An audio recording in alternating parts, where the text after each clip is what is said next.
Shalom, salam sejahtera. Satu sukacita kita boleh diberikan kesehatan, nafas dari Tuhan, hari yang baru. Dan saya boleh kembali menyapa saudara-saudara sekalian di dalam renungan Grace and Truth.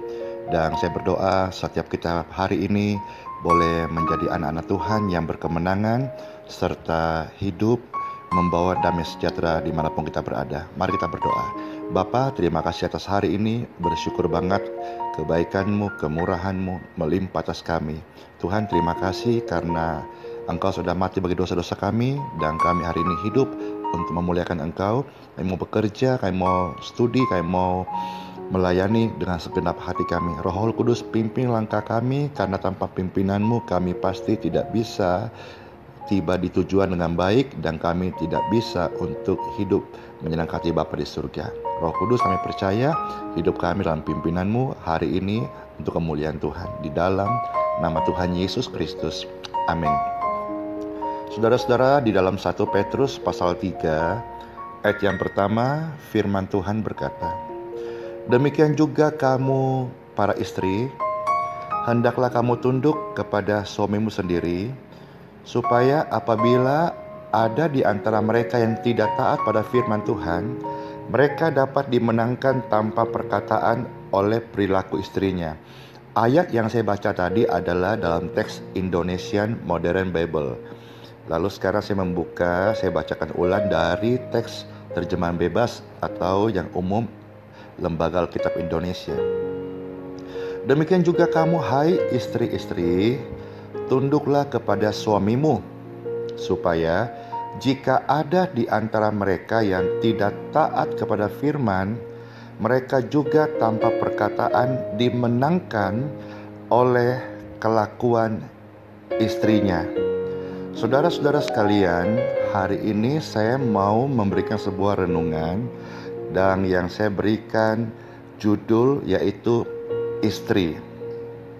Ya, temanya hari ini adalah istri. Firman Tuhan berkata bahwa yang bisa memenangkan hati suami yaitu dari kesaksian istri, atau dari kelakuan, atau dari teladan istri. Jadi saudara-saudara, ya, istri itu bisa dipakai Tuhan memenangkan suaminya. Nah, masalahnya hari ini saya menemukan dan sering mendengar banyak suami-suami yang tidak kerasan di rumah. Ya, lalu ketika saya bertanya, ada juga yang datang kepada saya cerita, konseling.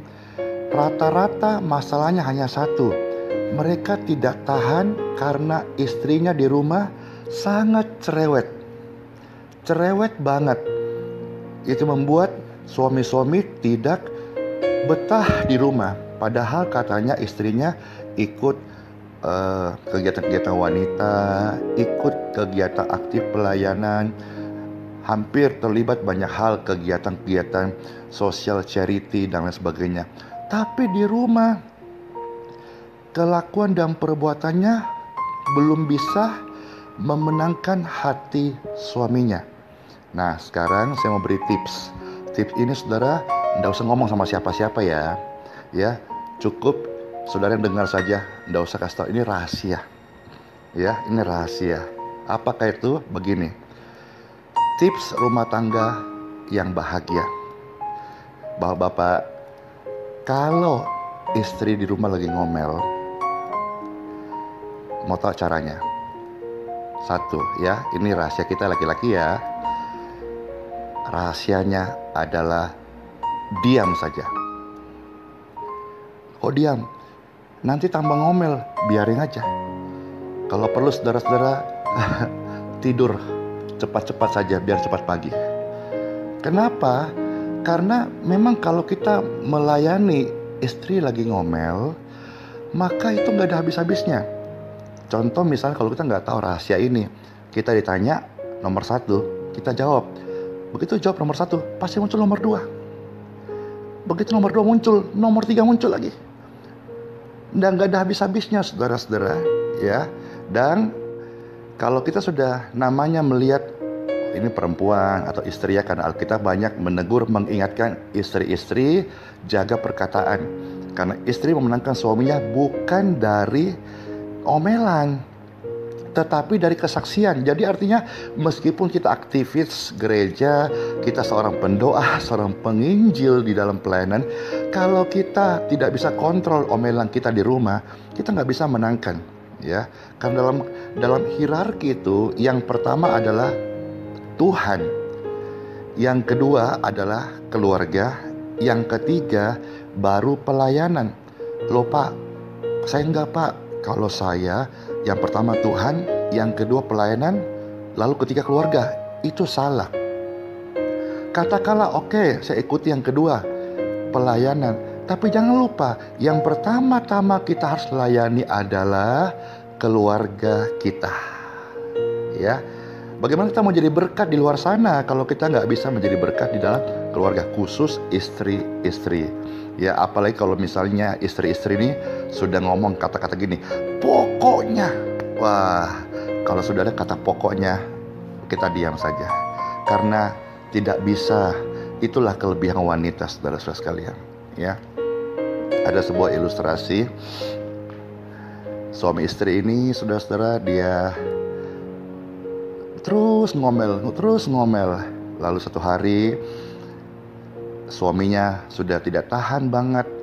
Lalu dia bujuk istrinya, ayo aku ada berkat nih, aku ada uang nih, aku ada dapat gaji lebih nih.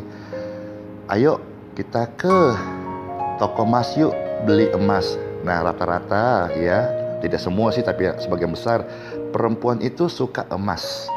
Maka dibawalah ke toko emas, beli emas kesukaannya, gelang gitu.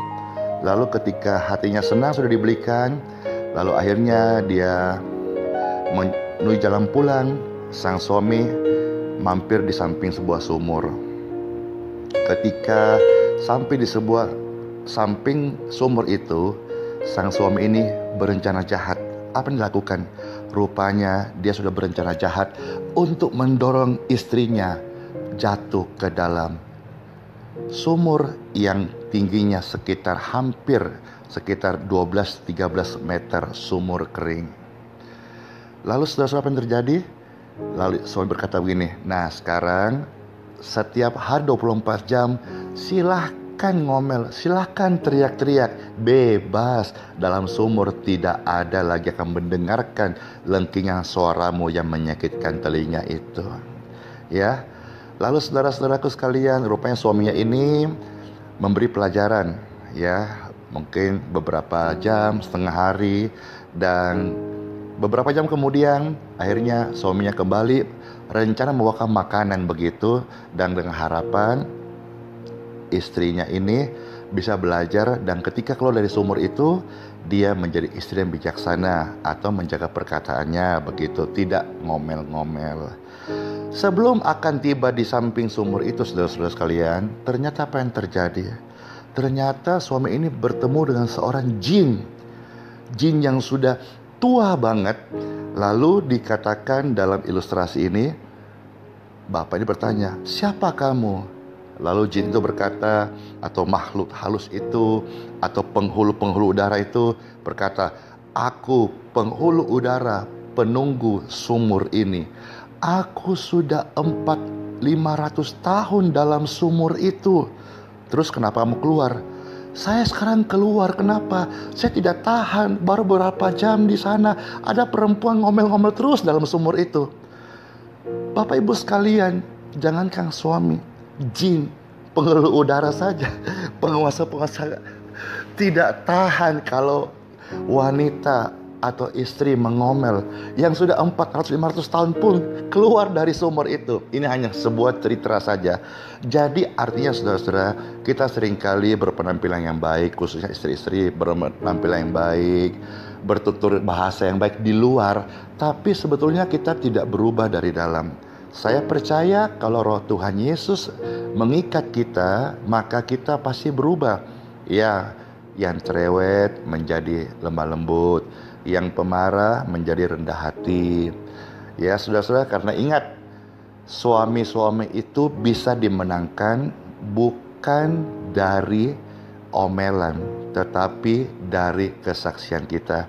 Kalau saudara-saudara, khususnya hari ini saya berbicara banyak untuk istri atau wanita-wanita calon istri, ayo mendekatlah kepada Tuhan, dan biarlah rohnya Tuhan senantiasa mendidik kita menjadi anak yang sungguh-sungguh, sehingga saya berdoa kita semua betul-betul menjadi anak-anak Tuhan yang teladan hidup kita memuliakan Bapa di surga.